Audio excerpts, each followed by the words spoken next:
میں جب بھی چاہتا تو اس کے قریب رہنے کی کوشش کرتا، لیکن وہ میرے قریب نہ آتی، اور اب یہ حالات تھے کہ ہماری شادی بھی ہو چکی تھی مگر پھر بھی وہ صحیح سے بات چیت نہیں کرتی تھی۔ یہاں پر ہی میری دوستیں ہیں، آپ ہر کسی کو تو نہیں جانتے نا۔ وہ یہ کہتے ساتھ ہی ڈریس اٹھا کے باتھ روم میں گھس گئی، اور میں ہکا بکا وہیں کھڑا رہ گیا۔ وہ پہلے ٹھیک تھی، لیکن جیسے جیسے وقت آگے بڑھ رہا تھا مجھے کچھ عجیب سی لگتی تھی۔ وہ عجیب بیہیو کرتی تھی، سمجھ نہیں آتی تھی کہ آخر وہ مجھ سے چاہتی کیا ہے۔ میں اس کے لیے جتنا بھی کر لیتا وہ زیادہ خوش نہیں ہوتی تھی، اور جب کبھی اگر اس کی ایک بات بھی ماننے سے انکار کر دیتا تو وہ منہ موڑ کے جا کے بیٹھ جاتی، اور اب بھی وہ مجھے جواب دیے بغیر چلی گئی تھی۔ جواب تو دیا تھا، لیکن مجھے مطمئن نہیں کیا تھا۔ تھوڑی دیر بعد وہ نہا کے واپس آ گئی۔ میں اب بھی کمرے میں ہی بیٹھا تھا۔ میں دوپہر کو واپس آ جاتا تھا اور اب وہ تیاری میں لگی ہوئی تھی۔ میں نے اس سے پوچھا کہ کیا میں تمہیں چھوڑوں، تو کہنے لگی نہیں، میری دوست مجھے گاڑی میں ہی اٹھا کے جائے گی، آپ ریسٹ کریں، آپ تھک گئے ہوں گے۔ اس کے منہ سے اپنے لیے ہمدردی بھرے جملے سن کے میں خاموش ہو گیا اور بیڈ پہ دراز ہو گیا۔ حالانکہ ابھی صرف عصر کا ہی وقت تھا۔ میں نے کیا کرنا تھا، وہ جا رہی تھی، میں ایسے ہی بیٹھ کے وقت ضائع تو نہیں کر سکتا تھا، اور ویسے بھی میں نے دوپہر میں کھانا کھا لیا تھا، اب مجھے بھوک بھی نہیں تھی۔ اس نے کہا تھا کہ وہ میرے لیے کھانا بنا کے جا رہی ہے، میں گرم کر کے کھا لوں۔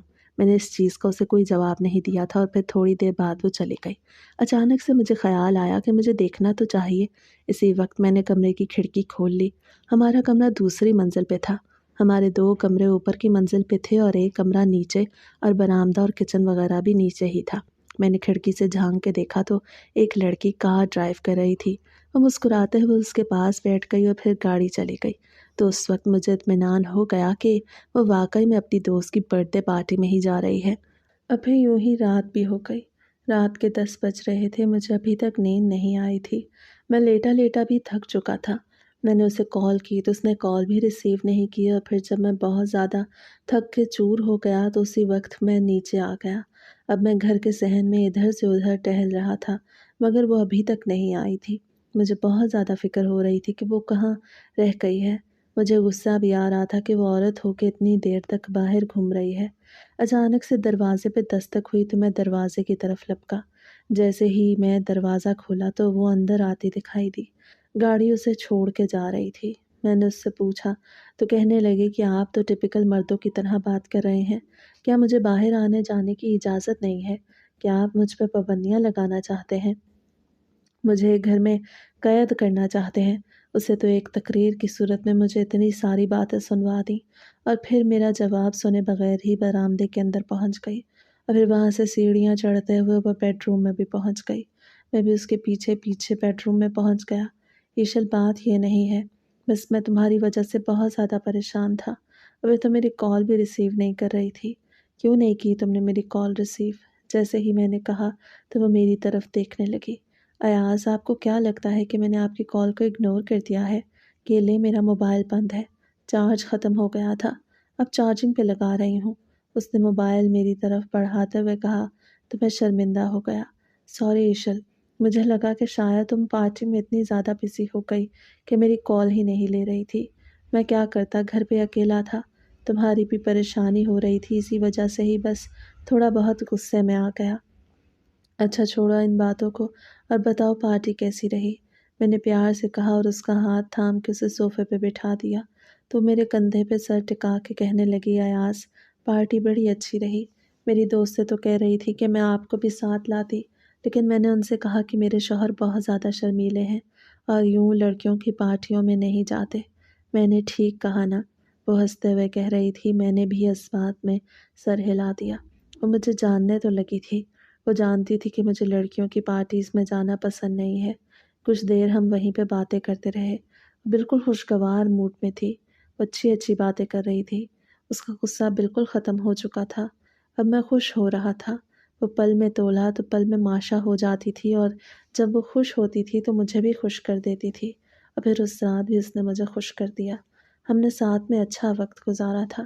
ہماری شادی کو 3 ماہ ہونے والے تھے، لیکن اب بھی مجھے لگتا کہ جیسے میری شادی آج کل میں ہی ہوئی ہو۔ اس میں نہ جانے کیا ایسی خاصیت تھی کہ مجھے لگتا ہی نہیں تھا کہ وہ پرانی ہو گئی ہے۔ اگلی صبح اتوار کا دن تھا۔ آج میں نے دفتر نہیں جانا تھا۔ میں نے اس سے کہا کہ آج دوپہر میں کھانا کھانے کے لیے چلیں گے، تو کہنے لگی کہ میری طبیعت ٹھیک نہیں ہے۔ میں نے اس کے ماتھے پہ ہاتھ رکھا تو ماتھا ہلکا ہلکا گرم ہو رہا تھا۔ ایشل، یہ کیا؟ تمہیں تو بخار ہو رہا ہے، تم نے مجھے کیوں نہیں بتایا؟ چلو اٹھو، ڈاکٹر کے پاس چلتے ہیں۔ ہم ناشتہ کر چکے تھے اور وہ دھوپ میں لیٹی ہوئی تھی۔ میری بات سن کے کہنے لگی کہ اب اتنی بھی طبیعت خراب نہیں، میں ٹھیک ہوں، آپ ریسٹ کریں، آپ کو ایک دن تو چھٹی کا ملتا ہے۔ وہ کل سے میرا خیال رکھنے لگی تھی۔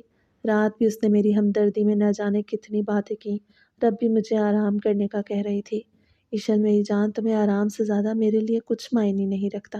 میں ٹھیک ہوں، آج سنڈے کا دن ہے، میں سارا دن تو گھر پہ آرام کرتا رہوں گا۔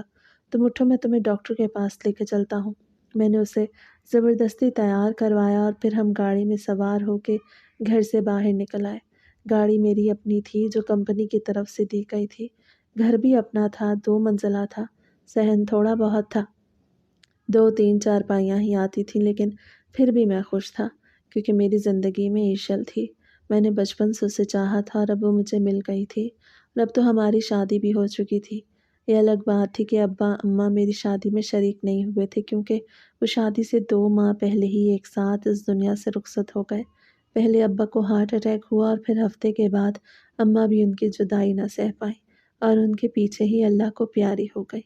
میری شادی کے سارے معاملات میں نے خود دیکھے تھے۔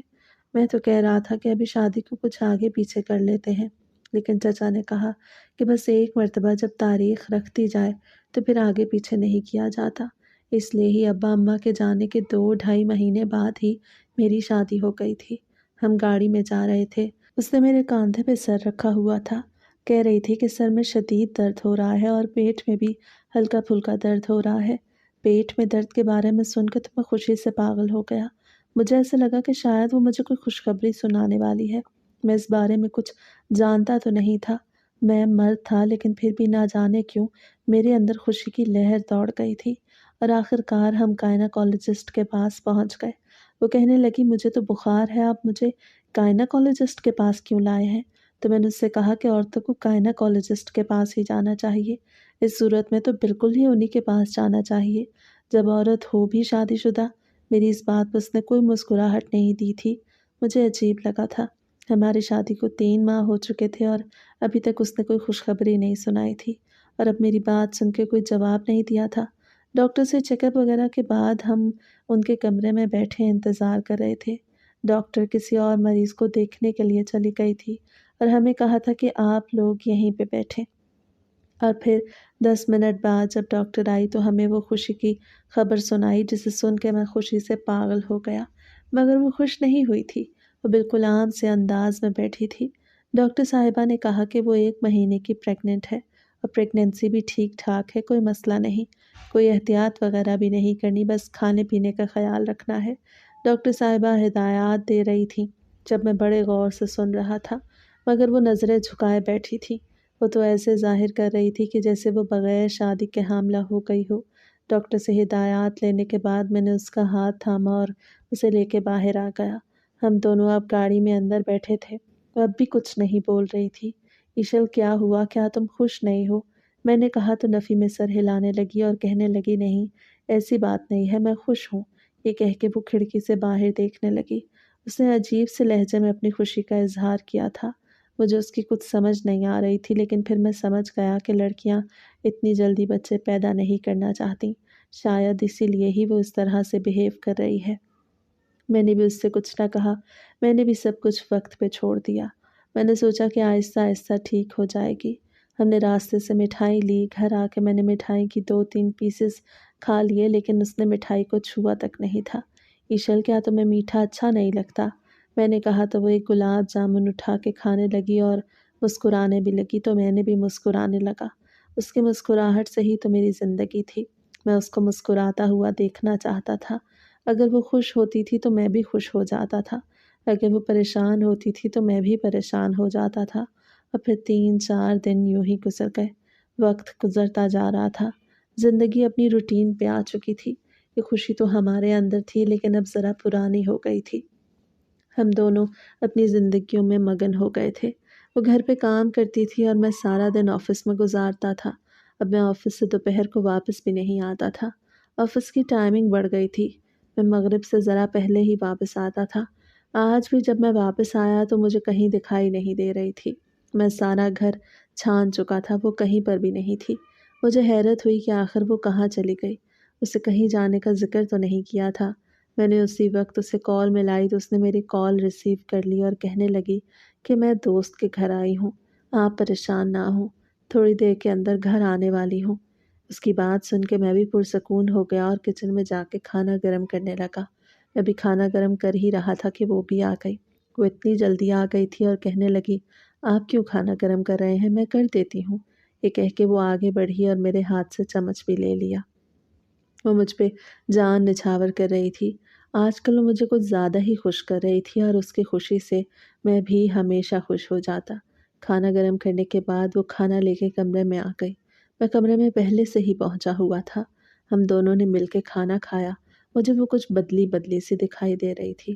میں نے پوچھا تو کہنے لگی کہ نہیں، ٹھیک ہوں، اس حالت میں ایسا ہوتا رہتا ہے، یہ کوئی خاص بات نہیں ہے۔ اور پھر 2-4 دن یوں ہی گزر گئے۔ آج جب میں کام سے واپس آیا تو مجھے ایک جھٹکا لگا۔ وہ الٹیاں کر رہی تھی، اس کی حالت بہت زیادہ بری تھی۔ میں اسے اسی وقت ہی ڈاکٹر کے پاس لے گیا اور ڈاکٹر نے وہ بری خبر سنائی جسے سننے سے پہلے میرا دل چاہ رہا تھا کہ میں مر جاتا۔ ڈاکٹر نے کہا وہ اپنا بچہ کھو چکی ہے۔ ڈاکٹر حیران تھی کہ آخر اتنا صحت مند بچہ خود بخود ہی کیسے ختم ہو گیا۔ ڈاکٹر سے پوچھ رہی تھی کہ کیا تم نے کچھ کیا تو نہیں، کوئی وزن وغیرہ تو نہیں اٹھایا یا پھر ڈائٹ وغیرہ آگے پیچھے تو نہیں کی۔ وہ کہنے لگی میں نے تو کچھ نہیں کیا۔ وہ مجھ سے بھی کہہ رہی تھی کہ آپ جانتے ہیں، آپ ہی تو مجھے سب کچھ کھلاتے تھے۔ میں بھی بالکل حیران بیٹھا تھا۔ میں جانتا تھا وہ اپنا بہت خیال رکھتی تھی۔ وہ بھی میرے کہنے پر میں اس کے لیے فروٹس اور ویجیٹیبلز وغیرہ لاتا تھا اور بڑے پیار سے اسے اپنے ہاتھوں سے کھلاتا تھا۔ نہ جانے پھر یہ سب کیسے ہو گیا۔ ہم روتے ہوئے ڈاکٹر کے کلینک سے باہر نکل آئے۔ وہ بھی بے انتہا پریشان تھی۔ زیادہ پریشان میں تھا، یا شاید مجھے ایسا لگ رہا تھا کہ مجھے زیادہ فکر ہے۔ وہ ماں تھی، اپنا بچہ کھو چکی تھی، وہ بھی تو پریشان تھی۔ آج ہماری زندگی کی مشکل ترین رات تھی۔ ساری رات میری آنکھوں سے آنسو نکلتے رہے اور مجھے سمجھاتی رہی۔ کبھی وہ رونے لگتی تو میں اسے سمجھاتا اور پھر یہ تلخ رات یوں ہی گزر گئی۔ اگلے دن کا سورج بھی طلوع ہو گیا۔ آج میرا آفس جانا بہت ضروری تھا، لیکن میرا دل نہیں چاہ رہا تھا۔ میں نے آفس سے چھٹی لے لی اور معذرت کر لی۔ میرا مینیجر کہہ رہا تھا کہ یہ تم نے ٹھیک نہیں کیا، آج بہت اہم میٹنگ ہے اور تمہارا اس میں شامل ہونا بہت زیادہ ضروری ہے۔ لیکن میں نے اس سے معذرت کر لی اور کہا کہ میری طبیعت ٹھیک نہیں، گھر پہ بھی مسئلے چل رہے تھے، تو بڑی مشکل سے مجھے چھٹی مل گئی۔ وہ صبح سویرے اپنے کاموں میں لگ گئی تو میں نے اسے روک دیا اور کہا کہ اپنا خیال رکھو۔ ڈاکٹر نے کہا تھا کہ ایک مرتبہ اس کا مس کیریج ہو چکا ہے، اگر دوبارہ اس نے اپنا خیال نہ رکھا تو شاید وہ بڑی مشکل سے ماں بنے۔ اور پھر دوبارہ بھی مس کیریج کا خطرہ تھا، کیونکہ پہلے بھی ایک نارمل پریگننسی ختم ہو چکی تھی، تو دوبارہ بھی اس چیز کا خطرہ لاحق ہو سکتا تھا۔ میں اس کا بہت زیادہ خیال رکھنے لگا تھا۔ میں تو اس کا پہلے سے بھی زیادہ خیال رکھنے لگا۔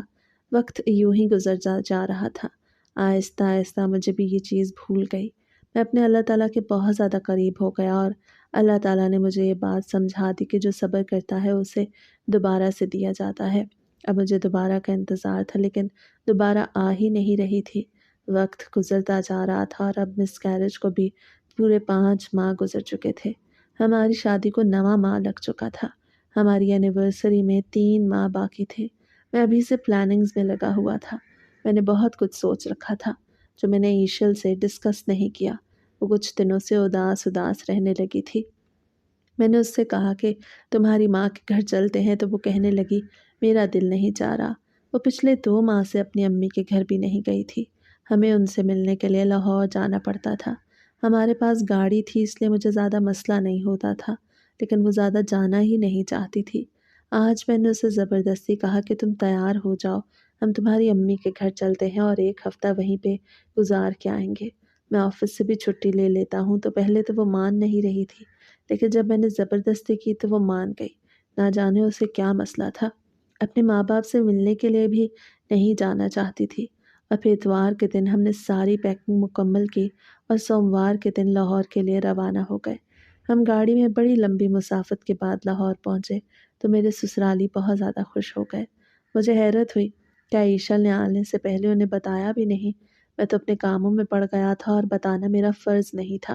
وہ بیٹی تھی، بتانا اس کا فرض تھا۔ لیکن اس نے نہیں بتایا تھا۔ مجھے بڑی حیرت ہوئی، لیکن میں نے کسی کے سامنے یہ ظاہر نہیں کیا۔ میں نے ان سے کہا کہ ہم تو آپ کو سرپرائز دینے والے تھے، اسی لیے ہی نہیں بتایا۔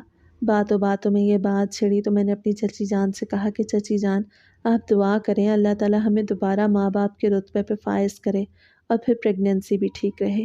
یہ بات سن کے چچی جان عجیب نظروں سے مجھے دیکھنے لگی، جیسے وہ اس بارے میں کچھ نہیں جانتی ہوں۔ اس بار تو مجھے ایک اور جھٹکا لگ گیا۔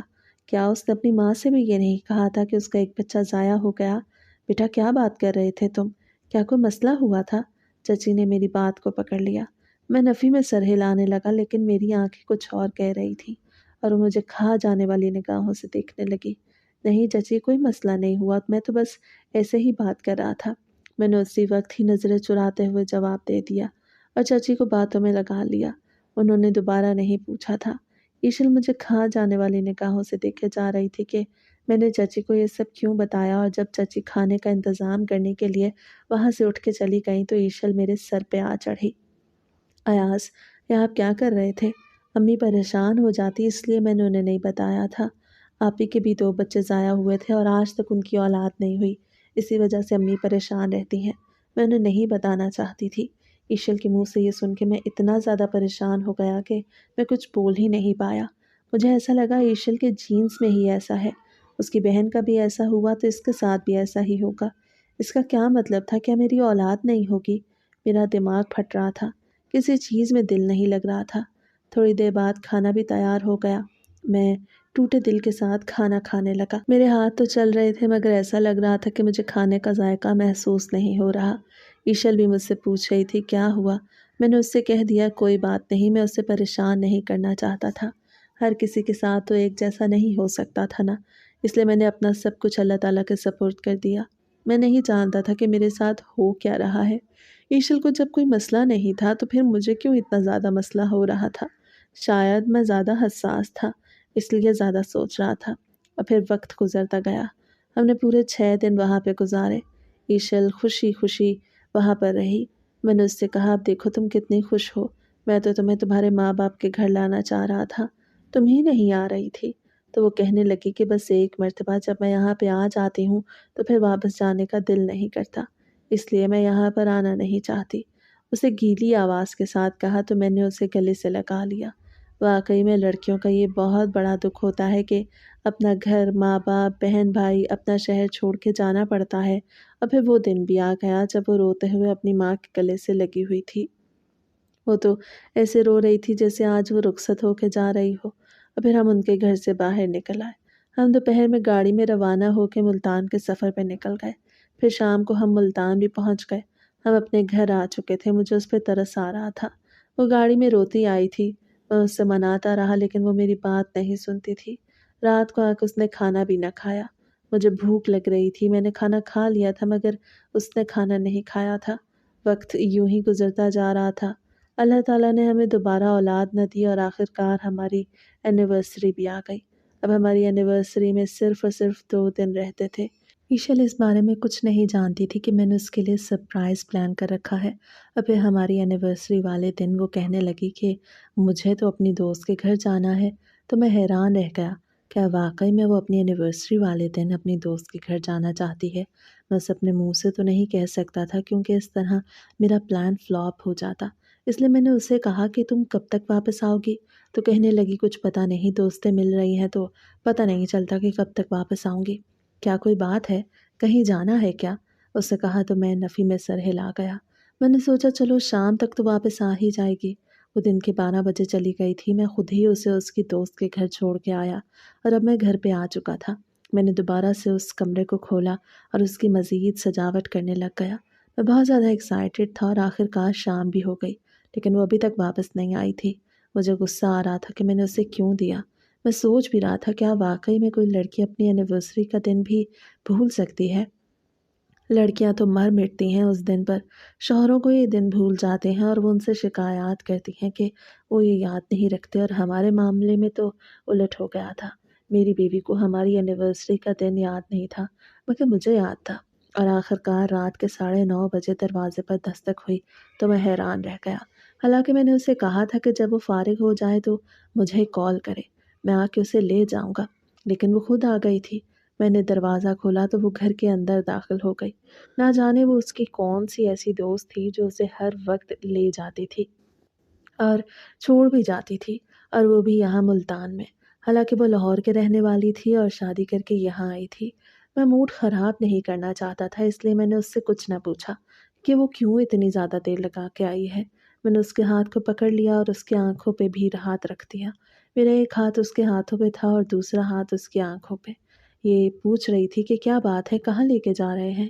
میں بہت زیادہ تھک گئی ہوں، میں نے ریسٹ کرنا ہے، لیکن میں نے اس سے کہا کہ ابھی تم خاموش رہو۔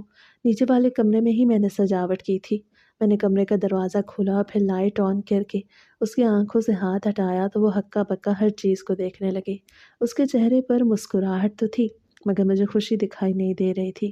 مسکراہٹ اور خوشی الگ الگ چیز ہوتی ہے۔ شاید اچانک سرپرائز کی وجہ سے وہ صحیح طریقے سے اپنی خوشی کا اظہار نہیں کر پا رہی تھی۔ میں نے اس سے کیک کٹوایا اور ہم دونوں نے مل کے کیک کھایا اور پھر اپنے بیڈ روم میں پہنچ گئے۔ وہ خوش تو تھی، مگر جتنا میں خوش تھا وہ اتنی زیادہ خوش نہیں لگ رہی تھی، اور یہ بات مجھے تنگ کر رہی تھی۔ لیکن میں کیا کرتا، ایک تو میں بچہ نہ ہونے کی وجہ سے پریشان تھا۔ اب ہماری شادی کو سال ہو گیا اور وہ دوبارہ سے حاملہ نہیں ہوئی۔ ایک دو مرتبہ میں نے اس سے بات بھی کی تو وہ کہنے لگی کہ اس میں میرا تو کوئی قصور نہیں، کیا مجھے بانجھ سمجھتے ہیں؟ اگر میں بانجھ ہوتی تو پہلے کیوں حاملہ ہوتی؟ میں نے اگلی صبح جب اسے یہ بات کی تو وہ ہتھے سے ہی اکھڑ گئی۔ ایشل، میرا یہ مطلب نہیں تھا، میں بس یہ کہنا چاہتا ہوں کہ ہمیں کسی ڈاکٹر سے مشورہ کرنا چاہیے۔ کیا کوئی مسئلہ تو نہیں ہو گیا؟ ہم علاج کریں گے تو ضرور ہم ماں باپ بن جائیں گے۔ کیا تم ماں نہیں بننا چاہتی؟ میں تھوڑا بہت غصے میں آ گیا، کیونکہ وہ میری عام سی بات کا جواب غصے میں دے رہی تھی۔ میری بات کا جواب اس نے نہ دیا اور پھر فوراً ہی وہاں سے چلی گئی۔ وہ نیچے آ گئی تھی، میں اب بھی کمرے میں ہی بیٹھا تھا۔ ایک ہفتے بعد میں نے ساہیوال ایک میٹنگ کے لیے جانا تھا۔ اس سے پہلے میں اسے راضی کرنا چاہتا تھا، مگر اب تو وہ مجھ سے ناراض ہو گئی۔ میں نے رات بھی ساہیوال میں گزارنی تھی۔ میں نے سوچا تھا کہ اسے منا لوں گا کہ وہ گھر پہ اکیلی رہے گی، لیکن اب وہ مجھ سے ناراض ہو گئی تھی۔ تھوڑی دیر بعد میں نیچے آیا اور اسے منانے لگا، مگر وہ میری بات نہیں سن رہی تھی اور بس روئے جا رہی تھی۔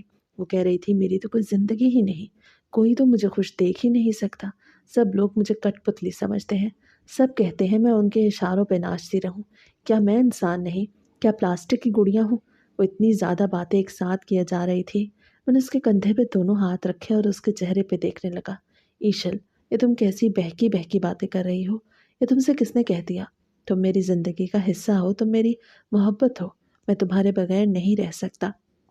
پلیز مجھ سے ناراض نہ ہوا کرو، میں تمہاری ناراضگی مول نہیں لے سکتا۔ اب چھوڑو ان سب باتوں کو اور آج گھر پہ کھانا نہیں بنانا، ہم کھانا باہر سے کھانے کے لیے جائیں گے۔ دوپہر کا وقت تھا، میں نے اسے منا لیا، لیکن وہ کہنے لگی کہ دوپہر میں نہیں، رات کو کھانا کھانے کے لیے جائیں گے۔ تو میں نے اس کی بات کا مان رکھ لیا اور آخر کار رات بھی ہو گئی۔ ہم کھانا کھانے کے لیے شہر کے سب سے بڑے ریسٹورنٹ میں آئے تھے۔ میری تنخواہ اچھی خاصی تھی، ہم دو میاں بیوی ہی تھے، گھر کا رینٹ بھی نہیں دینا ہوتا تھا، گاڑی بھی پاس تھی، زندگی بالکل سیٹ تھی۔ بس اولاد کی ہی کمی تھی اور مجھے یہ کمی اندر ہی اندر کھائے جا رہی تھی۔